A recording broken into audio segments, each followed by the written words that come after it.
After writing my account of a horrific experience I has had as an 8-year-old kid, many have encouraged me to speak about the aftermath. I've been hesitant to do so, as I have felt unsettled since I wrote my science. Sleep has not come easy to me these last few nights. My skepticism, however, remains dormant, and as such, until what experience in the other room. This won't be as long, as what occurred only took place over a few days, but that was more than enough for me. If you recall, after that unwelcome nightly visitor left me, I was moved to another bedroom a year later. This room was much larger than the previous one, and had a warm and welcoming atmosphere to it. Some places feel bad. The room before felt foul, but this one did not. Thankfully, I was given a normal bed. The previous one had taken apart and thrown out. A welcome sight, I might add. I love my new room. I enjoy the space for all my toys. I was happy that the place was large enough to have my friends drop by. But most of all was revealed to me, and it turned out to be, of that uneasy, that one part of the house. On the first night I slept more soundly than I'd ever done for so long. Of course, I still moved my bed several feet from the wall. I told my mother that I and my friends liked to use the gap between the bed and wall as a hiding place when we were playing. I woke the next day feeling refreshed and relaxed. I was out there watching some of my favorite cartoons on some of my portable television. I noticed something odd. An old dark brown armchair with what had always been there, set to fill my bed, large and looming. It was frayed and worn, having been given us all as far as a suit for my cousin, or by my cousin. But I had been used many times even before then, and by then. The chair itself was not unusual, but that unsettled me. And what I could have sworn before I went to sleep, the chair had been facing away from the bed.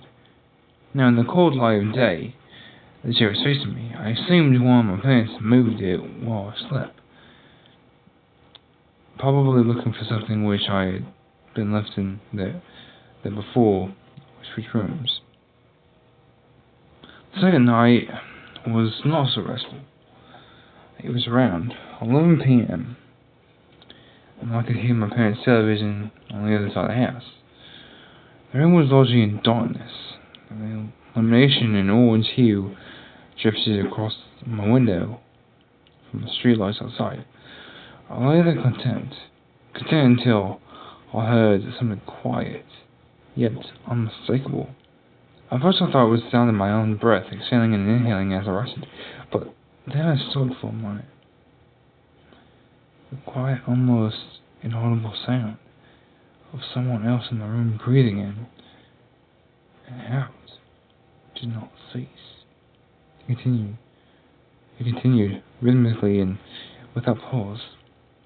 I lay in darkness, but while I was still recovering from terror, instilled in me from my experience in that previous bedroom, I was not entirely afraid.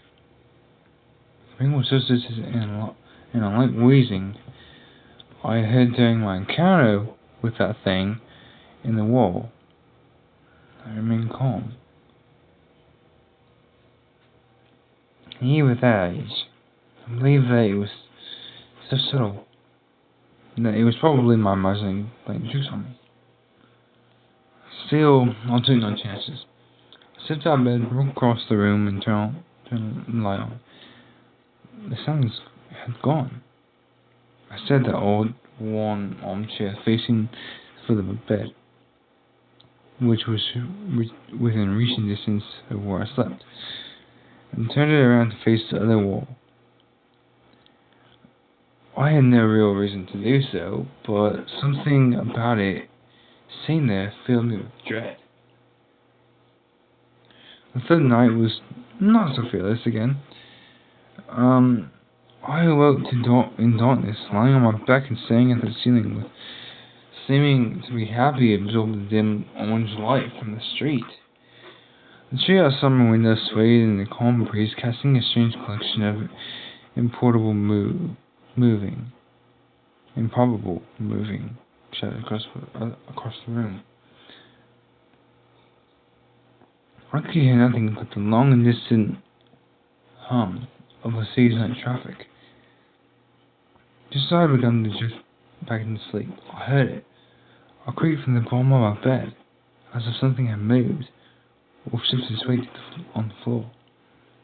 I raised my head, peering through the darkness, but saw nothing strange. Everything sat as it had been throughout the day. Nothing was out of place. I cast my gaze across the room. Some comics on the floor, a few boxes which had yet to be unpacked.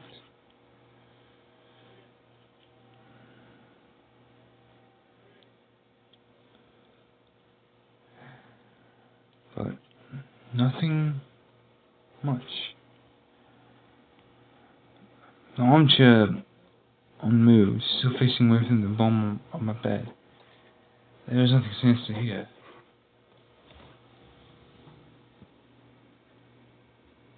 But something just felt wrong.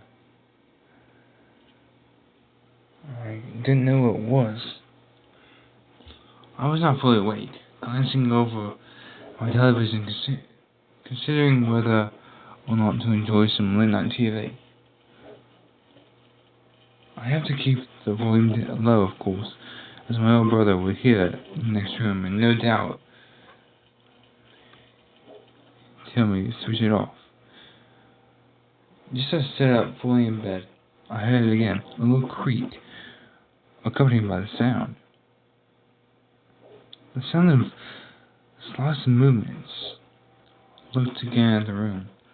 The dim orange shadows cast the leaves hanging by my window now took on a more menacing form.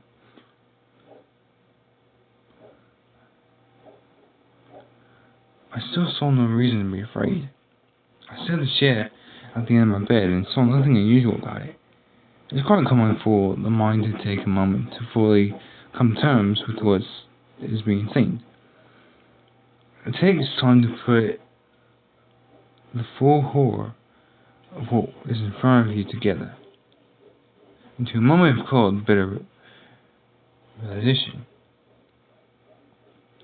Yes, I was sitting at that old worn armchair in the dark, but what was so staring at the person seeing it?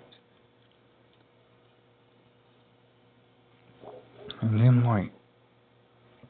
I can almost see the outline of the back of his head.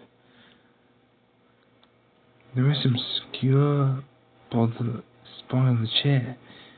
I sat motionless, saying, praying, hoping that his eyes were being misled by the surroundings. A little creak of movement.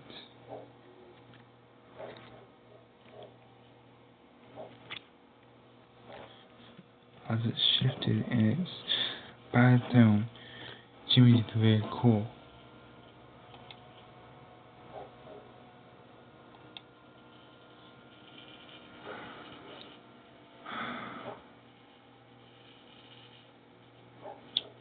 was scary.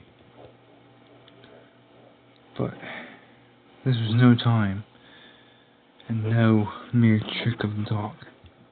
Then it shifted onto its right side.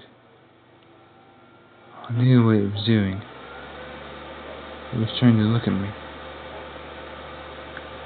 It was difficult to make out. Well, even in that room, it seemed darker and everything around it. I saw what looked like a collection of long fingers slipped over the crest of the chair, and then around, and then another, and another.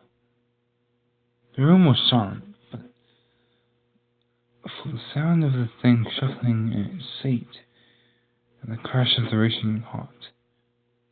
At first, I could only make the outline of his forehead, but then it began to rise up, revealing 2 pinpoints of light in the darkness.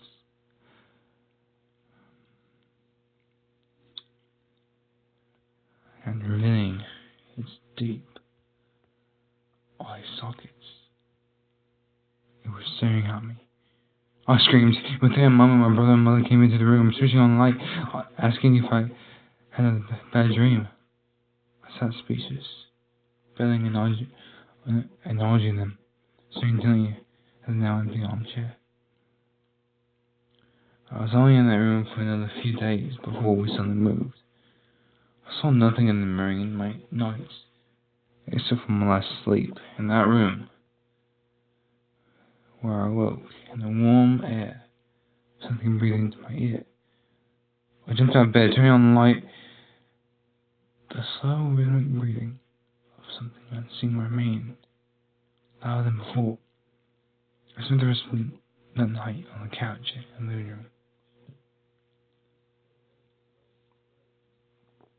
2 years later, I slept soundly in my bed. In our new house, there had been no other incidents, and I was sure I left behind whatever strangeness plagued me. In that little average suburban home, I was, however, lost one important gift. My tormentors. And in my opinion, the watcher in the armchair was definitely entire to the thing of the indoors room.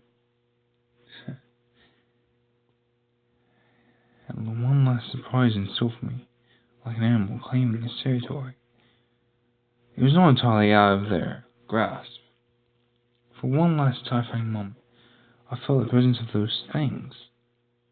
I lay there sound asleep, 2 years since those horrifying experiences. I was in the throes of nightmare and suddenly, happily, found myself awake, safe and sound on bed. The room was darker than usual. I breathed a sigh of relief, and no one does when went through a nightmare. But the room was so dark, I could see nothing at all, as if something had snuffed out the light. I chuckled to myself, realizing that I must have pulled my blanket over my face while sleeping. The calm blanket felt cool against me, but the air was still too warm, almost stifling. Just as I was about to remove the blanket, I heard it.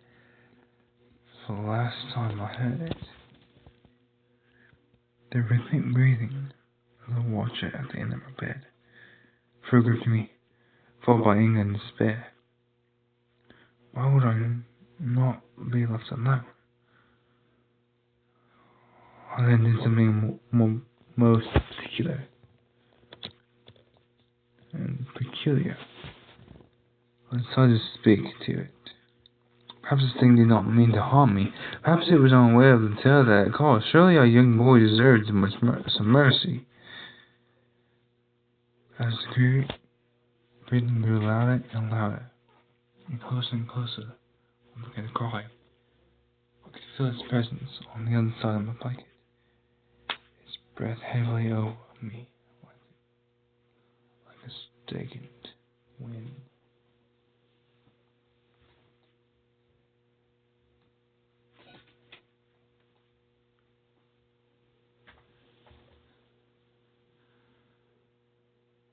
Through the tears I uttered two words which you surely would put an end to all this. Please stop. Cliche, I know. The rhythm began to change. It became more animated. Quicker somehow. I could hear something shuffling next to me. Something close by. The breathing then moved. And honestly, it was weird. First went to the foot of my bed, then slowly across the room, to the floor, into the hallway, and then gone. Half crying, half elevated. I lay in this still darkness, my face still covered in my blanket. You may consider this a victory of some sort, but I do not. If those things were real, I know now beyond the shadow of a doubt their intentions were not misconstructed. They were twisted, filled with malice. I would normally never use such a word to describe anything, but it's as close to evil as I hope I ever come.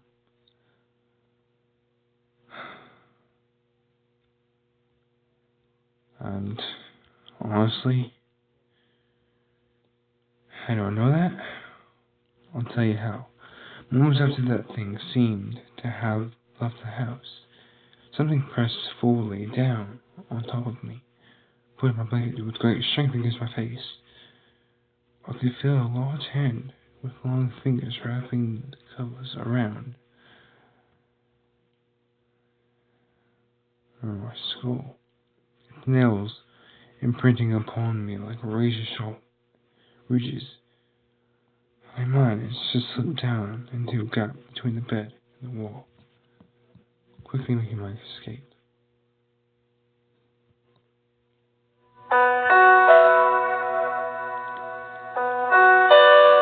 Clamoring, screaming down my room with my family.